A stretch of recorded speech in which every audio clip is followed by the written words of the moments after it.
തിരുവിഷ്ണു ministries bread of ലൈഫിലേക്ക് സ്വാഗതം. 2020 December 25 Syro Malabar സഭ വിശുദ്ധ കുർബാന മധ്യേ പ്രഘോഷിക്കുന്ന തിരുവചനങ്ങൾ.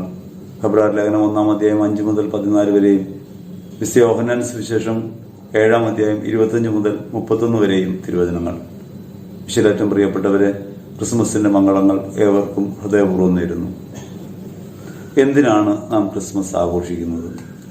ക്രിസ്മസ് ആഘോഷിക്കുന്നത് പഴയ ഒരു ഓർമ്മയെ തേച്ചുമിനുക്കിയെടുക്കാനല്ല. യഥാർത്ഥത്തിൽ ഡിസംബർ 25 തന്നെയാണ് ക്രിസ്തു ജനിച്ച ദിനമെന്ന് നമുക്ക് ഉറപ്പില്ല. അജയ സൂര്യദേവന്റെ തിരുനാൾ ക്രിസ്മസായി പ്രഖ്യാപിക്കപ്പെടുന്നത്. എന്തിനാണ് ക്രിസ്മസ് ആഘോഷിക്കുന്നത്? അത് ക്രിസ്തു ജനനത്തെ വീണ്ടും ഓർമ്മിച്ചെടുക്കാനല്ല, നമ്മിലുള്ള ക്രിസ്തുഭാവത്തെ വീണ്ടെടുക്കാനാണ്. ഞാനും നിങ്ങളും ക്രിസ്തുവാണ് എന്ന പരമാർത്ഥം നമുക്ക് അംഗീകരിക്കാൻ കഴിയില്ല. യഹൂദർ യേശുവിനോട് ചോദിക്കുന്നുണ്ട്, നീ എവിടെ നിന്നാണെന്ന് വരുന്നതെന്ന് ഞങ്ങൾക്ക് അറിഞ്ഞുകൂടാ. യോഹന്നാൻ സുവിശേഷത്തിൽ പറയാണ്, ക്രിസ്തു വരുമ്പോൾ വരവറിയണ്ടേ, ഇവൻ വന്നത് എവിടെ നിന്നാണ് നമുക്ക് അറിഞ്ഞുകൂടാ. യഥാർത്ഥത്തിൽ ക്രിസ്തുവിനെ അവർ അംഗീകരിക്കാതിരിക്കുമ്പോഴും ക്രിസ്തു തിരിച്ചറിയുന്നുണ്ട്, താൻ പിതാവിൽ നിന്ന് വന്നതാണ്, താൻ പിതാവിനാൽ അയക്കപ്പെട്ടതാണ്, താനും പിതാവുമെന്നാണ്. ക്രിസ്തുവിന് ഈ അനുഭവം ഉള്ളതുകൊണ്ട് തന്നെ മറ്റുള്ളവർക്ക് വേണ്ടി പകരം വയ്ക്കാനോ ബലിയാക്കാനോ ക്രിസ്തുവിന് തടസ്സമില്ല.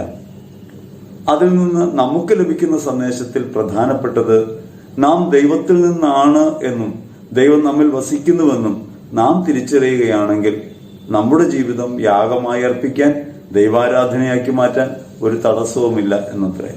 മറ്റുള്ളവർ നമ്മെ ക്രിസ്തുവായി അംഗീകരിക്കുമ്പോഴല്ല, ഞാൻ ഈ ബോധത്തിലേക്ക് എത്തുമ്പോഴാണ്. 100 കുറവുകളും ബലഹീനതകളും ഭൗമികമായ സാഹചര്യമില്ലായ്മകളും ഒക്കെ നിലനിൽക്കുമ്പോൾ എൻ്റെ അകത്ത് ക്രിസ്തു വസിക്കുന്നു എന്ന പരമമായ ബോധ്യം എന്നിൽ നിറയുകയും ദൈവം എന്നെ ഭൂമിയിലേക്ക് അയച്ചിരിക്കുന്നു, ഈ ക്രിസ്തുവിനെ ധരിച്ച് ലോകത്തിന് ക്രിസ്തുവിനെ വെളിപ്പെടുത്തുകയാണ് എൻ്റെ ദൗത്യമെന്നും ഞാൻ തിരിച്ചറിഞ്ഞാൽ എനിക്ക് ദൈവാരാധന എളുപ്പമായി തീരും, എനിക്ക് ക്രിസ്തുവിനെ വെളിപ്പെടുത്താൻ പറ്റും. ഈ ഒരു കാര്യത്തെക്കുറിച്ചാണ് ഗൗരവമായി തിരുനാൾ ദിനത്തിൽ നാം ആലോചിക്കേണ്ടത്. നമ്മുടെ ജീവിതത്തിൽ ഈ അധികാരപൂർണമായ വചനത്തിന്റെ ശക്തി നമ്മുടെ ജീവിതത്തിനകത്ത് വെളിപ്പെടുന്നതിന് തടസ്സമായിട്ട് എന്താണുള്ളത്? പ്രധാനമായും ദൈവം എൻ്റെ അകമേ എന്ന പരമമായ ബോധ്യം നഷ്ടപ്പെടലാണ്. ഭൗതിക സാഹചര്യങ്ങൾക്കകത്ത് ജീവിക്കുമ്പോൾ നാം തന്നെ നമ്മെ പരിശോധിച്ചാൽ 100 കുറവുകളുള്ളവരാണ് നമ്മൾ, പരിമിതികളുള്ളവർ. ദൈവഭാവം ഒട്ടുമേ സ്പർശിച്ചിട്ടില്ലാത്ത വിധം അധമമായ ചിന്തകളും പ്രവൃത്തികളുമുള്ളവർ. എങ്ങനെയാണ് ക്രിസ്തുവുമായിട്ട് താതാത്മ്യപ്പെടാനോ ക്രിസ്തു നമ്മിലുണ്ടെന്ന് വിശ്വസിക്കാനോ നമുക്ക് കഴിയുക? അവിടെയാണ് അനുതാപപൂർണമായൊരു ജീവിതം നയിച്ചുകൊണ്ട് നമ്മുടെ കുറവുകളെ, അയോഗ്യതകളെക്കുറിച്ചും ബോധ്യപ്പെട്ടുകൊണ്ട് ദൈവത്തിലേക്ക് തിരിയാൻ നമുക്ക് കഴിയേണ്ടത്. ഫെബ്രുവരി ലേഖനം നമ്മെ ഓർമ്മിപ്പിക്കുന്നുണ്ട്, ആകാശങ്ങൾ സ്ഥാപിച്ചവൻ, ഭൂമിയെ പടുത്തുയർത്തിയവൻ, എല്ലാ കാലത്തേക്കും നിലനിൽക്കുന്ന അധികാരം ക്രിസ്തുവിലാണ്. ആ ക്രിസ്തുവിലുള്ള അധികാരം ആനുകാലിക ലോകത്ത് പ്രവർത്തനക്ഷമമാകുന്നത് എന്റെയും നിങ്ങളുടെയും ശുശ്രൂഷ വഴിയാണ്. ലോകത്തെ ശുശ്രൂഷിക്കുക എന്നത് ദൈവാധിപത്യത്തിന്റെ ലക്ഷണമാണ്. മറ്റുള്ളവർക്ക് നമ്മെ തന്നെ മുറിച്ചു വിളമ്പാനും അധികാരപൂർണമായി നമ്മുടെ മേൽ വിധി നടത്താനും ഒക്കെ കഴിയും വിധം നമ്മുടെ ഹൃദയത്തെ ഒരുക്കുന്നതും പരിവർത്തിപ്പിക്കുന്നതും ദൈവമാണ്. ദൈവികമായ ഭാവം ആനുകാലിക ലോകത്ത് വെളിപ്പെടുത്തുക എന്ന ദൗത്യം നമുക്കുള്ളത് തിരിച്ചറിഞ്ഞ് എത്രത്തോളം നമുക്കത് പ്രകടിപ്പിക്കാൻ കഴിയുന്നുണ്ടോ അത്രത്തോളം ക്രിസ്തു ജനനത്തിന്റെ ഭാഗമായി മാറാൻ നമുക്ക് കഴിയുന്നുണ്ട്. പൗലോസ്യ പറയുന്നുണ്ടല്ലോ, നമ്മൾ ക്രിസ്തു രൂപപ്പെടുന്നത് വരെ ഈറ്റുന്നു കൊടുക്കുകയാണ്. നമ്മൾ ക്രിസ്തു അനുഭവപ്പെടുമ്പോഴാണ്, നമ്മൾ ക്രിസ്തു ജനനത്തിന്റെ ശക്തി പൂർണ്ണമാകുമ്പോഴാണ് ആനുകാലിക ലോകം ക്രിസ്തുവിനെ അനുഭവിക്കുക. ക്രിസ്മസ് ആഘോഷിക്കുന്നത് ഭൗതികമായ ഒരു ആഘോഷം മാത്രമായി പരിമിതപ്പെട്ടു പോകരുത്. വിളക്കുകൾ കൊണ്ടും വർണ്ണാഭമായ വസ്ത്രവിധാനങ്ങൾ കൊണ്ടും വിഭവസമൃദ്ധമായ മേശകൾ കൊണ്ടും ഈ വർഷവും ക്രിസ്മസ് വളരെയധികം ആർഭാടപൂർവമാണ് കഴിഞ്ഞു പോവുക. കൂതാശകൾ പരിമിതപ്പെട്ടിട്ടുണ്ട്, ശുശ്രൂഷകൾ പരിമിതപ്പെട്ടിട്ടുണ്ട്. പക്ഷെ അപ്പോഴും ഭൗമികമായ ആഘോഷങ്ങൾക്ക് കുറവൊന്നും സംഭവിച്ചില്ല.